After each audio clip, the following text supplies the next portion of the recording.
Welcome to Talk Tickers. You need the key info from critical earnings calls, but you're short on time. We get it. That's why we do the digging for you. Today, we're jumping into the latest from Rent the Runway, ticker RTR. Yeah, this was an interesting one. They just hit their 15th year, and there's definitely a sense of, well, shifting gears. Shifting gears, how? Well, after focusing hard on financial stability, they're saying they basically hit near break even on cash flow for the year, fiscal 24. That's a big turnaround from the year before. Okay, break-even cash flow, that sounds positive, but what about the actual user numbers? Well, that's where it gets a bit mixed.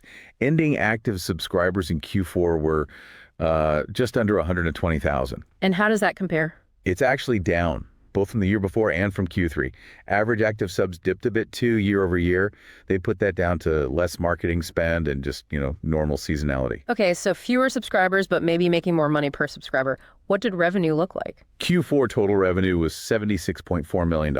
So up slightly year over year, but only just. Right, and margins? Gross margin dipped a little to 37.7%.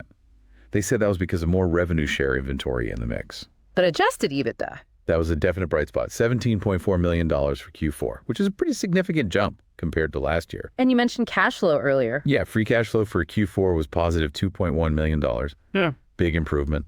For the whole fiscal year 24, it was positive $7.2 million. A bit below what they had hoped for, apparently due to timing on some cash items, but still positive. Okay, so a bit of a mixed picture then. Financials improving in some areas, EBITDA up, cash flow positive, but subscribers are lagging a bit. Exactly. And that seems to be setting the stage for their next move. They're explicitly saying, okay, we focused on financial discipline. Now it's time to focus on growth. And how are they planning to drive that growth? It really comes down to one thing, inventory. Their data, they say, clearly shows that investing in the clothes is the number one way to get customers and keep them. So more dresses, more options. A lot more. They're planning the biggest inventory investment in their entire history for this coming fiscal year, 2025. Wow.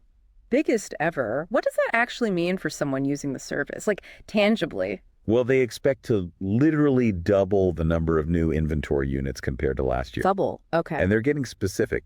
They anticipate like 3 to 4 times more items from those really key high demand brands. Think Ulla Johnson, Veronica Beard, the ones people really want. So more of the good stuff. Exactly. Plus, they're expanding their exclusive design collections, collaborations with brands like Ganni, Simon Miller. That's growing too. Any other numbers on that? More styles? New brands? Yeah, they're aiming for about 75% more new styles overall compared to last year. And get this, they're bringing on 83 new brands to the platform. 83, that's huge. It really is. They also mentioned making sure there are more new arrivals during those traditionally slower times like deep summer and winter. So trying to keep things fresh all year round. Right. The bottom line, they estimate customers should see roughly 75% more new items in their shipments this year. That's a noticeable difference. Okay, inventory is clearly the big push. But they also talked about the customer side, right? A customer-obsessed team. Yeah, they're not just throwing clothes at the problem. They've actually reorganized internally, created these 4 cross-functional teams, or pods, focused on retention, revenue, growth, and inventory. Pods, okay. And they've changed up customer service too, making it more proactive. Like, new customers actually get a welcome call now. Huh, that's a nice touch. They're also doing things like inviting customers to their all-hands meetings, running focus groups, trying to get really close to the user base. Sounds like they're really trying to listen. They even had employees call up former customers who'd canceled, trying to win them back and just understand why they left. Okay, back to the inventory investment, though. That sounds expensive. How are they managing the cost of getting all this new stuff? That's a great question. And they have a couple interesting angles. First is their revenue share model, share by RTR. How does that work? Basically, they get inventory from brands with little or zero money down. Then they share the revenue it generates over time with the brand. It reduces their upfront cash outlay significantly. Makes sense. How much are they using that? A lot more. They expect it to be about 62% of their total units in fiscal 25. That's like 2.5 times more than before. Wow. Okay, what's the other angle? Exclusive designs. They work directly with high-end brands on capsule collections, just for Rent the Runway. Right. You mentioned those earlier. By sharing data and collaborating on design and manufacturing, they can buy that inventory for roughly half the normal wholesale price. They're planning this with 15 brands just in the first half of this year. Clever. So lowering the cost basis for some of that really desirable stuff. Exactly. It helps make that massive inventory investment more, well, manageable. Okay, so looking forward to fiscal 2025, what are the actual projections? What are they telling the market? They're definitely signaling that this inventory push should drive growth. They expect double-digit growth in ending active subscribers by the end of the fiscal year. Double-digit growth, that's ambitious. It is, but it comes at a short-term cost. Because they're buying so much inventory now, and because new subscriber growth takes time to show up in the average numbers, they're forecasting cash consumption for the full year. Oh, how much? Somewhere between $30 and $40 million. And their CapEx guidance is pretty hefty too, $70 to $75 million. So investing heavily now for growth later. What about revenue and EBITDA for the year? Interestingly, they're not giving full-year guidance for revenue or adjusted EBITDA. They say they want the focus to be squarely on subscriber growth and managing that cash consumption figure. Okay. Any near-term numbers, like for Q1? Yeah, for Q1 25, they see revenue between $68 and $70 million. And adjusted EBITDA margin is expected to be lower, between 5% and 7%. Why lower? Mainly because they're starting the quarter with that lower subscriber base from the end of last year, plus all the higher inventory spending kicking in. Got it. Anything else on guidance?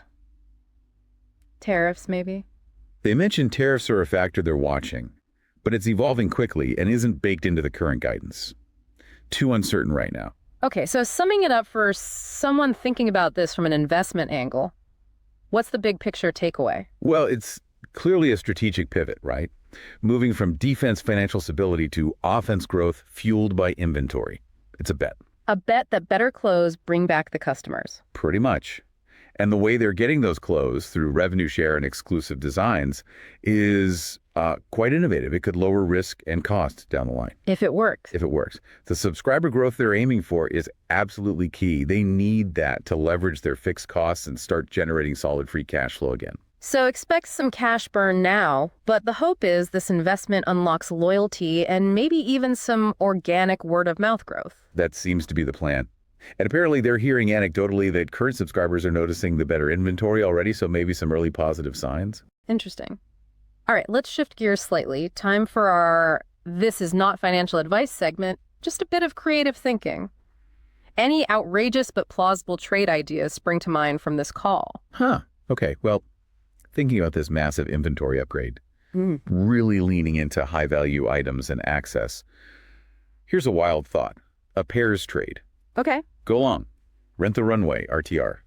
The thesis being that this investment does pay off, driving subs and revenue up, probably more noticeably in the back half of fiscal 25 and beyond. Right. And the other side of the pair. You'd short a traditional apparel retailer, maybe a department store, maybe a mall brand.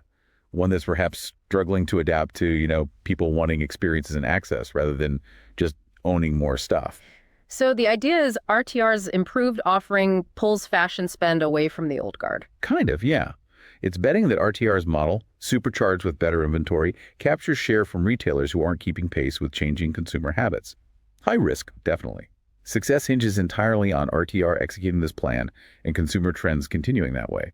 Gotcha. Absolutely speculative, just a thought experiment. Totally. Not investment advice. Just connecting some dots. All right, that wraps up our deep dive into the Rent the Runway earnings call. We've hit the key results, the major strategic shift to inventory-led growth, and those creative ways they're managing costs. Yeah, the focus on customer obsession alongside the product push is definitely something to watch. And those early signs of customers noticing the new inventory. That's intriguing. So what do you think is the absolute linchpin for Rent the Runway's big plan? Is it just executing the inventory strategy, or is there more to it? And how will this play out against the backdrop of everything else happening in retail? Lots to think about there. Indeed. Thanks for tuning in to Talk Tickers. Join us next time for another look behind the numbers.